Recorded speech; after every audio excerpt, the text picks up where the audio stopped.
sore ini aku ingin bertanya, bagaimana Anda mendefinisikan persona diri Anda dan prosesnya bagaimana sih sampai Anda tuh bisa menemukan dan mengembangkan persona yang cocok dengan diri Anda? Aku ingat mungkin mulai aktif membangun personal branding itu mungkin sekitar 7-8 tahun yang lalu. Gara-gara aku suka nulis di Instagram. Jadi aku suka nulis di iPad aku, terus terus aku post di Instagram dan ternyata banyak tulisannya tuh yang viral. Nah dari situ aku merasa, ternyata selain aku menjadi pengusaha, aku bikin konten di Instagram kok ternyata banyak yang respon bagus juga ya gitu. Menurut saya sebagai seorang atlet itu kita tidak menciptakan personal branding yang harus kita tunjukkan melalui sosial media. Tapi kita selalu dari kecil itu diajarkan bagaimana menciptakan prestasi. Saya sendiri itu nggak ngerti personal branding sampai pada akhirnya ada sosial media, ada teknologi yang muncul pada akhirnya dari zaman ke zaman. Kita selalu diajarkan sebagai seorang atlet menciptakan prestasi terus-menerus. Jadi kadang-kadang tuh kalau kita suka diwawancara, suka di interview, suka masuk majalah A, B, kita tuh kadang-kadang nggak suka. Zaman sekarang yang punya prestasi misalnya juara olimpiade, juara apapun, kan jarang ya bersosial media. Justru kita ditutup gitu. Maksudnya bukan ditutup, kita nggak mau terlalu lihat dunia luar karena benar-benar pikiran dan fokus kita 1000% di dalam lapangan. Bagaimana kita menciptakan prestasi itu. Di luar lapangan waktu saya masih menjadi atlet, itu yang saya nggak ngeliat sosial media dan pada akhirnya ada admin-admin dikasih tahu lah bahwa harus dibatasin dari pelatih, juga kasih tahu dari manajer nggak boleh main sosial media dalam hal ini. Nah, jadi dari situ kita juga ya udahlah bodo amat sosial media, yang penting kita menciptakan prestasi. Ketika kita menciptakan prestasi itu juga sebuah hal yang membanggakan buat Indonesia gitu. Jadi kita harus tahu prioritas mana, di level mana, di musim mana. Lu harus punya nilai diri dulu. Dalam banget ini, dalam sekali ini. Kok ngomong udah, santai. Tapi menurut gue ya, karena orang kalau nggak punya prinsip, nggak punya nilai diri, itu tuh terlalu pragmatis terhadap apapun. Jadi stand diri lu, keyakinan yang lu pegang itu tuh berubah-ubah. Jadi lu harus punya sikap dulu atas diri lu. Lu mau apa? Lu pegang keinginan lu itu, lu perjuangkan itunya. Gitu. Kan menurut gue memang agak sulit ya untuk memperjuangkan itu. Cuma buat gue, yang orang-orang yang gue lihat, orang-orang hebat yang gue lihat, itu tuh rata-rata yang memang memegang prinsip dirinya. Gue pengen apa, gue usahain itu. Sehingga keunikan lu itu akan tumbuh dengan sendirinya. Di antara orang-orang yang enggak ngebangun sikapnya atas diri, lu tuh akan menonjol dan lu punya keunikan lu sendiri. Pertanyaannya adalah apa sih yang bisa dimainkan dari ciri khas seseorang dalam berbisnis melalui personal branding? Pengalaman aku di company yang Basel. Jadi Basel ini kan kita strategic partner di branding dan digital marketing yang handle banyak brand lifestyle di digitalnya.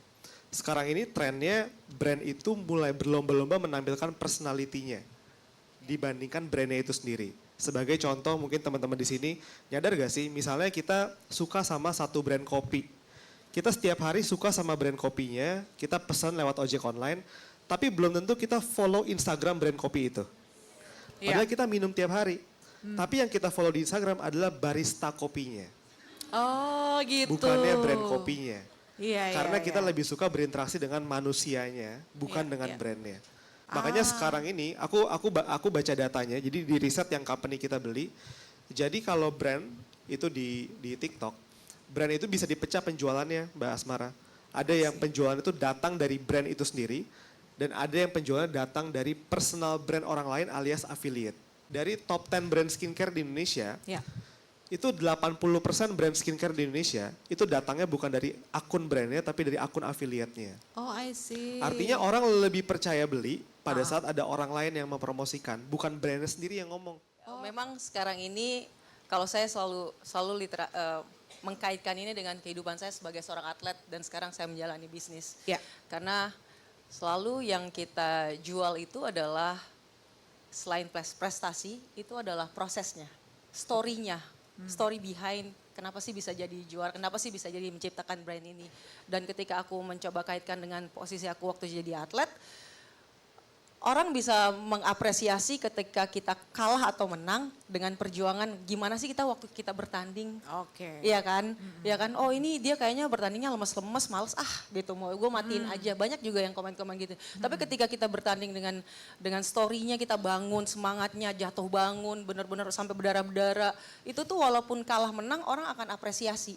Oke. Gitu. Jadi memang yang saya belajar itu ketika saya kaitkan dengan bisnis saya, di bisnis yang lagi dibangun juga itu dengan story-nya itu memang benar-benar harus kuat dalam sebuah brand. Baik. Pernah nggak harus berantem nih antara prinsip kamu dengan cuan nih gitu kan? Kayak kalau gue ditawarin satu brand terus brandnya nggak merepresentasikan nilai-nilai yang gue anut. Pernah nggak ada konflik itu? Mungkin kita bisa lihat simple seperti yang baik dan buruk. Tapi gue memilih perbedaan prinsip aja. Oke. Jadi ketika nggak jalan sama ini atau nggak jalan sama ini, bukan karena gue ngerasa buruk Ya. atau gimana, tapi memang ya udah beda prinsip dan gue hargai itu sebagai orang-orang yang sebagai pihak-pihak yang sama memegang prinsip tersebut. Nah gue tuh cukup banyak hal-hal kayak gitu, ditawarin uang yang besar untuk ya gue ikut di prinsipnya dia. Iya. Dan ini mungkin sedikit info yang bisa gue bagikan ke teman-teman ya. Misalnya personal branding lu udah jadi sedikit lah. Udah jalan sedikit lalu cobaan atau tes yang cukup awal sering terjadi dan godaan cukup besar adalah itu. Prinsip lu, idealisme lu ada yang nawarin. Ada yang nawar untuk beli gitu. Lu harus sadar bahwa tawaran itu datang itu karena lu pegang idealis lu tersebut gitu. Lu pegang prinsip lu itu. Jadi ketika di awal-awal lalu ada yang berusaha membeli prinsip lu, saran dari gua pertahanin prinsip lu. Dengan catatan lu kejar terus ya prinsip tersebut ya. Karena kalau prinsip lu jual, yang lu pegang cuma duit. Yes. Dan duit ada angkanya, ada ujungnya. Habis sudah. Jadi yang lu jual itu bukan sekedar tanda tangan kontrak lalu kerja ke depannya. Lu harus ingat semua yang lu lakuin buat ngebangun personal branding tersebut gitu. Saat lu dihadapkan dengan keadaan itu, keputusan lu tuh benar-benar bergantung dari semua akumulasi nilai yang lu pegang. Kawan lu bagaimana, lingkungan lu bagaimana. Itu menentukan gimana keputusan lu terhadap hal ini. Gimana lu memandang nilai-nilai yang selama ini lu pegang gitu.